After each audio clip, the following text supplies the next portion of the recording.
This game is called Trias. It's a action point area control game based on dinosaurs owning bits of the planet as tectonic plates shift. So every turn you're shifting the map and moving your dinosaurs.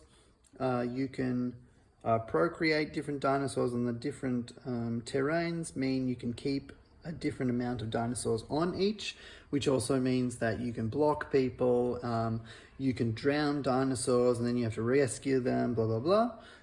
In the two-player version, you only score at the end of the game with how many tiles are in your areas.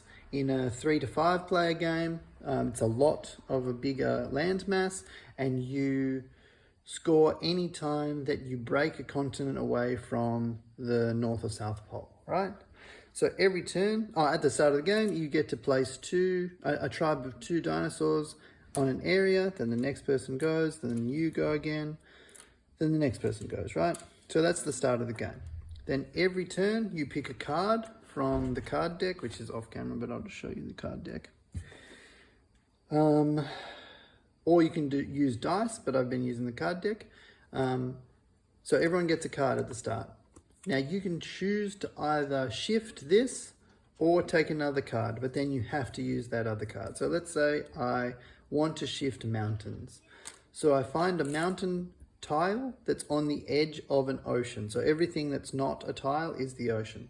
So let's say, so I can't take this because it's inland, but I can take this one and I need to shift it away from the North Pole. So I can put it here and connected to the landmass that I'm on. So if it breaks up into different continents and my dinosaurs aren't on it, I can't shift the tectonic plates to that. So let's say I just purely want to go like this, right?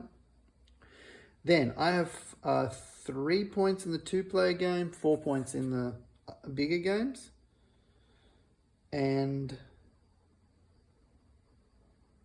so I can spend all 3 points on drifting another plate if I need to break up the thing. So I just do the same rules, but I just choose any terrain I want.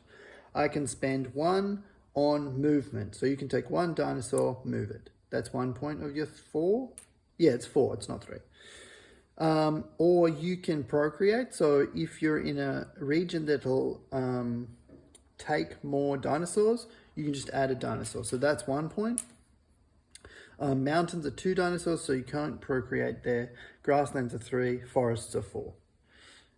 So let's say these are my 4 actions. I can procreate 1, I can move 2, I can move 3, and I can, let's say I just want to move 4. That's a bad move, but just for hilarity's sake. And so then yellow would go, and they do the same. So let's say they got given a steppe or a grassland, and they want to do that too. So then they take this one, and they tectonic shift it to here. And then they procreate, so they get 1 more.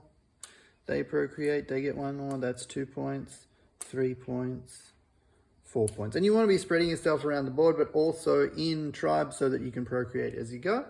And so then the game gets bigger and bigger. So you're shifting, you're shifting, you're shifting.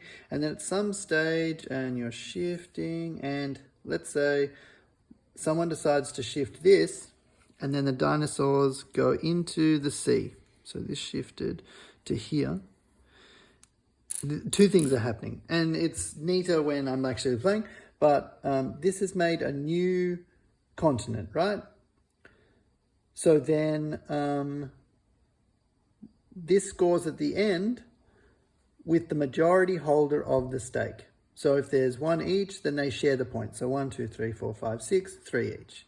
If I then rescue, oh yeah, that's the other thing. If you go into the sea, 1 point of action, you can rescue up to 3 dinosaurs. So if I rescued all 2 of them, that would just be 1 point, right?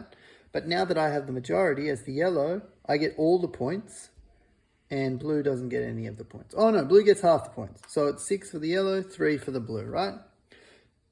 So it's worth it to stay in regions with at least one of your people. Then let's say this is the end of the game, which it wouldn't look like this at the end of the game. Because this continent is still connected to the North Pole, this doesn't score at all. Only the ones that break away from the North Pole score. So at the end of this game, it would be 6-3 points, right? Which is a very low scoring game, but whatever. The end of the game is when you use up all of the cards. And at the end, there's a card that looks a bit like... Oh, where is it? Anyway, it's like the end of the world, like Armageddon. It's a fiery ball through the sky, and when that comes out, the game ends and you score up all of the points. And the winner is the person with the most points. Trias is not super old, like still in the 2000s, and the actual game is like really nice wooden tiles, and I've thought about getting wooden tiles. I just can't find the actual game because I think it's German and it was sold out ages ago. And so I just crafted this out of paper, and it's a super fun game. And super transportable too, like the box is this big, right? It is not a big game. It's a very good game. Trias.